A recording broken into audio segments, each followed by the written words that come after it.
It's no hot take to say that Jujutsu Kaisen is a brutal and ruthless series to be a fan of. You just never know when Gege is going to wake up one day, brew some tea, and kill off one of your favorite characters because he's sick in the head. While admittedly, it keeps things interesting since you never truly know where things will go next, it can be pretty exhausting wondering when someone you like is going to get the axe. Writing a character's death in a fictional story is like walking a tightrope suspended over a shark tank. Everything has to be perfect, or you risk throwing everything away that you worked for to get up to that point. I've read so many stories where the quality just tanks in my eyes simply because of a pointless or forced death. In a manga like JJK, where death can come at any time and at such a fast rate, it's hard not to feel like a character's time was cut too short. I've said it a few times in my recent videos, but I do feel like the series has a pacing issue, and a good chunk of that stems from Gege's unwillingness to pump the brakes a bit and chill out. In this video, I want to go over my picks for the JJK cast members who I feel were wasted by either getting killed off or made to be irrelevant in another major way. Let me preface this by saying that a character making it on this list isn't me speaking ill of said character or some sort of power scaling hogwash nonsense, not even close. I just think that there are certain members of this cast that didn't get the time to shine that I believe they deserve, and this video is kind of just me wondering what could have been. Now let me preface this one more time by saying that I meant to have this video out a week or so ago, but I've been so preoccupied with my current Elden Ring playthrough getting ready for the DLC that it's taken way longer than anticipated, so thanks for the patience. Before we jump into it, make sure you hit that like button and drop a sub to the channel. We're on the road to 1K, and we only grow stronger with each new video. Now without further ado, let's jump into the list. Let's kick off the video with my favorite of the disaster curses, Uncle Jogo. While we get a good chunk of screen time with him throughout the first half of the series, I can't help but think that he got the short end of the stick compared to the others in his group. Jogo is insanely strong, and there's no questioning that. We've seen it firsthand, but with Gege only giving him fights against the two absolute strongest characters in the series, I feel like it's pretty easy to forget that he was a problem. The closest we ever get to this not being the case is when he blitzes Maki, Nanami, and Nobito, but this is an execution more than it is a traditional fight, considering they were all tired out from the fight with Dagon. Really bums me out that we never got to see him go bananas with his domain, but what can you do when you're up against Satoru Gojo and Sukuna, you know? The answer is almost always not much, for better or for worse. Honestly, it's probably for the best that he died at the hands of Sukuna, and didn't suffer the same fate as Mahito at the hands of Kenjaku. The second entry on my list goes to none other than the ancient sorcerer whose thirst for Sukuna has surely taken her to places I myself wouldn't go with a gun, and that is Yoru. When it was revealed to us that Megumi's sister Sumiki's body had been stolen by Yoru thanks to Kenjaku, needless to say, it was a massive bombshell that took us all by surprise. This character immediately introduced herself with this twisted facade of a smile from a person who Megumi was willing to lay his life on the line to protect, and from the jump, you get the feeling that this character is not to be trifled with. From here, she challenges Sukuna to a battle to the death for the right to be his one true wife, and after admittedly rather one-sided confrontation, Yoru is killed.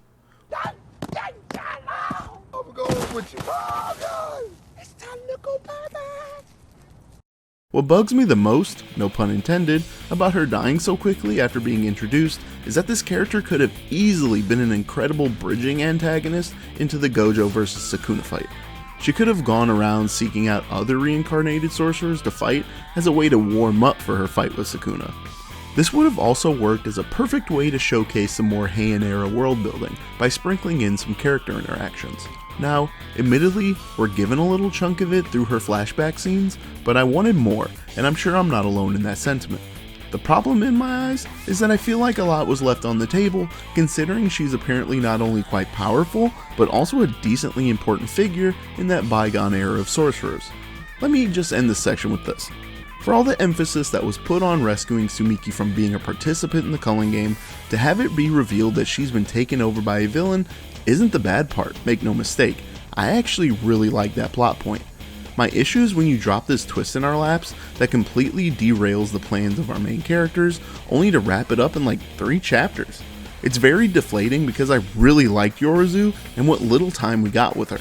I loved how deranged she was in her one-sided love for Sukuna and how catty she was towards Arame. It's hard not to want more of a character like that. Next up on my list is one of the legendary special grade sorcerers and my sweet, perfect angel who was taken from us far too soon, Yuki Sukumo, who met her end at the nefarious hands of Kenjaku. Much like Yoru, the blonde bombshell is built up to be extremely powerful, and in any other circumstance, I'm sure would have had more screen time. Sadly, much like a handful of other characters, she just ends up having the misfortune of having to make the villains look strong through her death. Admittedly, her dying to Kenjaku is narratively fitting considering she's the one who inadvertently helped set Gojo on his journey of self-destruction, which in turn led to his body being taken over. What really bugs me about her death is that she was set up to be this inquisitive mind that wanted to move on from curse energy and find her own way to exterminate curses permanently.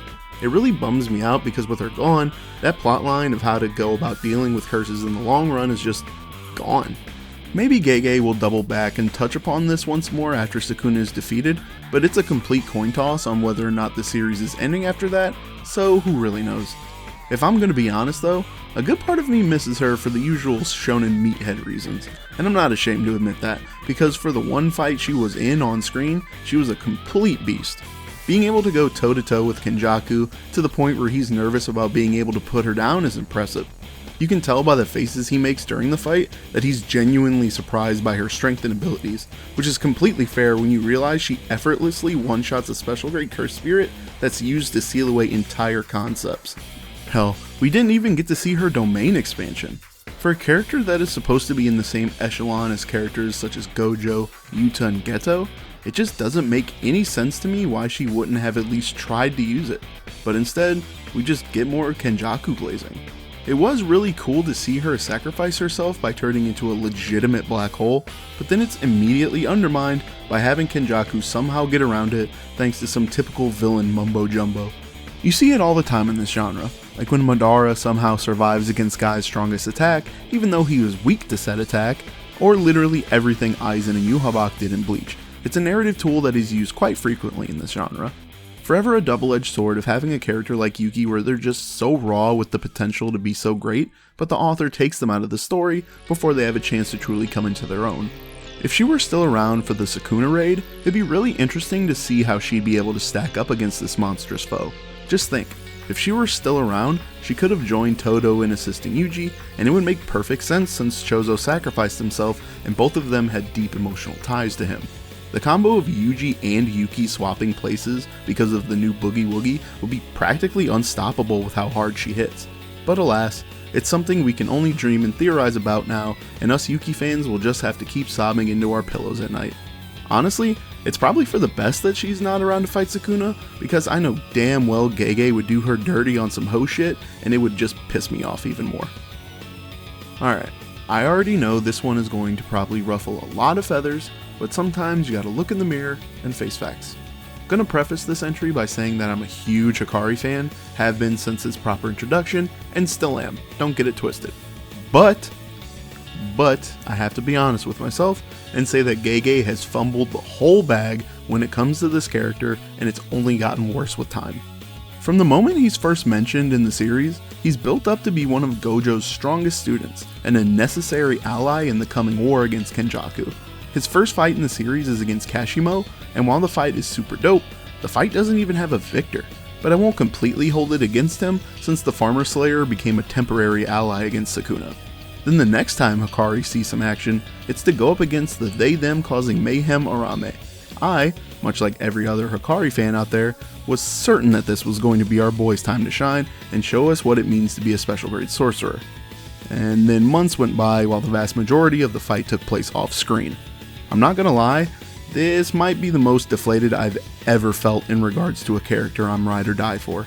All that time spent gassing him up as Gojo's student and going to recruit him to the team just for him to be in a deadlock with the goddamn maid of all people. Look, I know Arame is strong, it's been evident since the end of Shibuya, but bro, every single time we pan over to these two, Arame isn't phased at all, and Hakari is beaten to hell and panting like he has a respiratory problem. It's said that special grade sorcerers can take down entire countries if the situation arose, and Hakari just doesn't feel like he fits the bill at this point in time. In my Geto video, which you should totally go back and watch if you haven't by the way, I said that Geto felt like the most undeserving of his title as a special grade, and I'd officially like to retract that statement from here on out. I'd really love for Gege to make me eat my words on this, but with his recent track record, I don't see this changing anytime soon, which is a shame because Hakari's ability is really cool. Dude's just running around in some Air Force Ones with a maxed out luck stat, piecing dudes up left and right. He had the potential to be the sickest character ever, but Gege basically squandered it all. And with that, there's only one more entry on this list, and this is one that is pretty much universally agreed on. So let's not beat around the bush, and let's discuss JJK's most wasted character in my eyes. Yeah, most of you probably saw this one coming, and like I said before, this isn't a hot take in the slightest. Kugisaki was a very popular character that had so much reach within the fandom because she was a genuinely awesome and well-written female shonen protagonist, which is pretty rare to come by if we're being honest. Although, having said that, the new generation of female shonen main characters are outstanding, and we have come such a long way since the days of Sakura and Orihime being the ones in the spotlight. I'll never understand Gege's decision to write this character out of the story as early as he did, because by the time we get to her fight with Mahito in Shibuya, it truly feels like this character is about to come into her own in a big way. But then it just gets ripped right from our hands right as it's getting good, and in the most bullshit contrived way possible too. She goes from fighting Mahito better than most characters up to that point, to just letting him touch her for whatever reason, even though it's made blatantly obvious that not only is she aware of his ability, but has the skill and strength to keep up with him. It makes no sense! Maybe Gege didn't see a way to keep her going in the story and make her stronger with her power set, but there's no way that's the case considering her technique directly affects the soul. Did he think the hammer and nails weren't a cool enough weapon to keep around?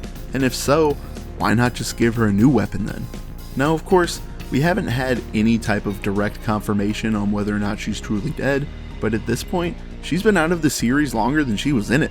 It's genuinely ludicrous when you really sit down and think about it. I seriously don't see myself getting over this. Even if she was brought back to help fight against Sukuna, how would that even make any sense considering the power gap? JJK fans love to bitch and moan about quote-unquote ass pulls when they don't like something that Gege does, but bringing her back to fight against Sukuna would unironically be the biggest ass pull that could be presented to us. If you're still coping and telling yourself that she still has a chance of coming back, I give you my condolences, because I've given up entirely on that ever happening. The only good thing to come out of this decision is all the fan art that we've gotten over the years of Kugisaki with an eye patch, so if you're an artist that likes to draw her like that, keep it coming. Maybe we'll be able to look back on this entry at the end of the series and see if this is still my number one pick for the biggest waste in the series, but only time will tell. And with that, my list of the most wasted characters in Jujutsu Kaisen is completed. There are a few characters I thought about adding as a sort of dishonorable mentions list, but figured this video was long enough. If you're curious as to who they were, it's basically just every Kyoto Jujutsu High student minus Todo, and sort of Nanami and Kashimo. Nanami because the presence of Higuruma makes me feel like the sad dad Jujutsu teacher role was regurgitated to us, especially with the callback to Nanami's death. And Kashimo because, well, while we do get some cool flashbacks of him from a past era, he just felt like squandered potential with how fast he was killed by Sukuna. With the current ongoings of the manga moving forward at a breakneck pace, this list could easily be in need of an update at any given point in time, so we'll see how things shape up in the future. Thank you so much to everyone who took the time out to watch the video, especially those who have made it this far to hear this. I'd love to hear your opinions on my list down below in the comments, and feel free to let me know who you think is JJK's most wasted character. Like I said before, sorry that this video took me forever to get out. I've been working a lot more at my full-time job, whilst also getting ready for Elden Ring DLC, on top of practicing for upcoming trading card events. I'm hoping to start pumping out videos more consistently here soon, especially since I would like to start covering Dandadan and Sakamoto Days here on the channel. Until next time everyone, this has been imashbuttons. Make sure you subscribe and keep an eye out for the next video, and above all else, be kind to others. I'll catch y'all in the next one. Peace!